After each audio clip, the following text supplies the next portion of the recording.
शिक्षा मंत्री वासुदेव देवनानी से खास बातचीत करी है अनिल शर्मा ने।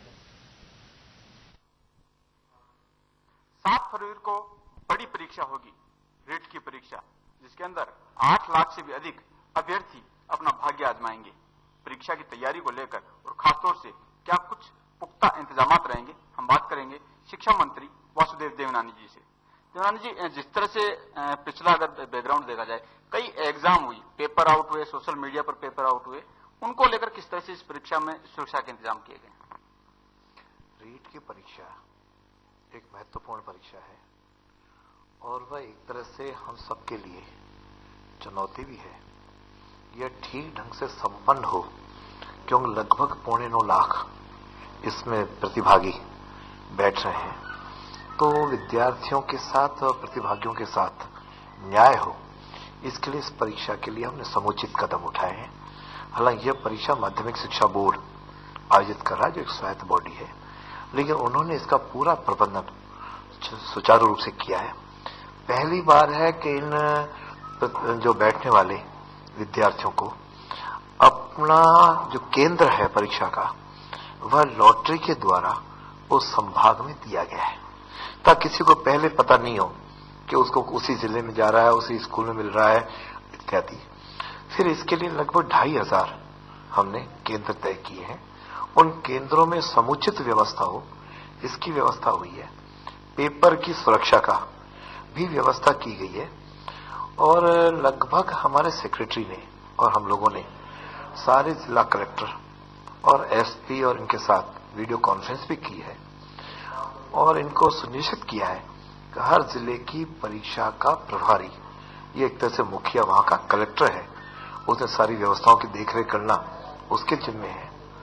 और पुलिस प्रशासन में हमने सब अधिकारियों से भी चर्चा की। कल मैंने स्वयं डीजी से बात की है इन व्यवस्थाओं को सुचारू रूप से करना। फिर वहां पर विद्यार्थी को क्या लेके आना है, क्या नहीं लेके आना है, क्या पहनना है से लेकर के प्रत्येक चीज की जांच होगी, ताकि जो आजकल चाहे वो व्हाट्सएप के माध्यम से, चाहे ब्लूटूथ के माध्यम से, चाहे अन्य माध्यमों से जो कोई भी नकल के संभावित उपकरण या परिस्थितियां हो सकती हैं, उसको रोका जा सके, इसकी व्यवस्था हमने की है। जिला स्तर पर किसी को जिम्मेदारी खासतौर से आपने दी हो कि एक जिले पर पेपर जाएगा, उसकी सुरक्षा व्यवस्था उसकी जिम्मेदारी होगा, लीक भी होगा, अगर इस तरह का कोई पेपर भी आउट हो तो किसकी जिम्मेदारी आपने यहाँ तय की? ये सारे कलेक्टर और एसपी की जिम्मे सारी व्यवस्था है। उसकी अध्यक्षता में समिति बनी है, सारी व्यवस्थाओं को देख रही है। परीक्षा केंद्रों पे सीसी कैमरास भी हैं, जैमर की व्यवस्था है और जो संवेदनशील और अति संवेदनशील केंद्र हैं, उसके अतिरिक्त व्यवस्थाएं भी की हैं। इसलिए मुझे उम्मीद है कि हम इस परीक्षा को बहुत ही सुचारू रूप से, निपुणता से और सही ढंग से हम करवाएंगे। साथ ही वो जहां जहां जितनी परीक्षा विद्यार्थी बैठने वाले हैं, हमने रेलवे और रोडवेज वालों से भी आग्रह किया है कि उनके समुचित ट्रांसपोर्ट की व्यवस्था भी उस दिन विशेष रूप से की जाए, ताकि आने वाले किसी भी मेरे प्रतिभागी और उस प्रतियोगी में भाग लेने वाले परीक्षा में उसको किसी प्रकार की कोई कठिनाई न हो। कर्मचारियों को प्रतिबंध जिस तरह से बाध्य हो कि ड्यूटी अगर जहां भी लगी हो वो वहां तक पहुंचे, इसके लिए कुछ कर्मचारियों को निर्देश दिए। और साथ ही पिछले दिनों जिस तरह से गफलत आई थी कि किसी का अगर स्टूडेंट उसे परीक्षा केंद्र पर है तो उसकी ड्यूटी वहां पर नहीं लगाई आपने? हाँ, जिस किसी भी कर्मचारी का कोई रिलेटिव यदि इस परीक्षा में बैठ रहा हो तो उस केंद्र पर उसकी ड्यूटी नहीं लगेगी। साथ में हमने रेशमा भी लागू किया है, ताकि प्रत्येक व्यक्ति वहां पे ड्यूटी के लिए पहुंचे। और जहां कहीं प्राइवेट इंस्टीट्यूशन में कोई परीक्षा हो रही है तो वहां पर एडिशनल सुप्रेंट, एक सरकारी स्कूल का उस रैंक का वहां पे अधिकारी लगेगा। इवन इन्विजिलेटर्स भी अधिकांश स्कूलों में, सरकारी स्कूलों के रहेंगे। इसलिए सब मिलाकर के इन व्यवस्थाओं को हमने व्यवस्थित करने का प्रयत्न किया है। स्वराज संकल्प यात्रा के दौरान ये वादा किया गया था कि रीट जो परीक्षा टेट को हटाकर की जाएगी, मानते हैं कि इससे स्टूडेंट को काफी सहूलियत भी मिलेगी, उसका रिजल्ट भी जल्द आएगा? निश्चित रूप से जब हमारे माननीय मुख्यमंत्री जी की यात्रा थी, स्वराज संकल्प यात्रा, उस समय उन्होंने घोषणा की थी और वादा किया था कि हम 2 परीक्षाओं की जगह 1 परीक्षा करवाएंगे।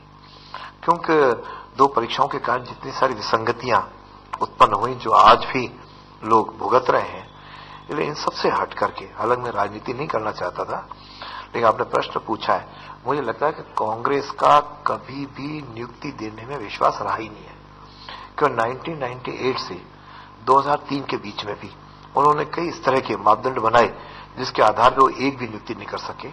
जब हम 2003 में सत्ता में आए उसमें 586 रिट याचिकाएं थी, जिसका निस्तारण करके हमने आरपीएससी से मार्क किया और सारी नियुक्तियां हमने की। फिर इन्होंने गत 5 वर्षों में कहीं 10 नंबर, कहीं 20 नंबर, कहीं 30 नंबर, कहीं जिला परिषद, अलग अलग प्रकार के मापदंड अपना के सारी नियुक्तियों को उन्होंने झमेले में डाल दिया।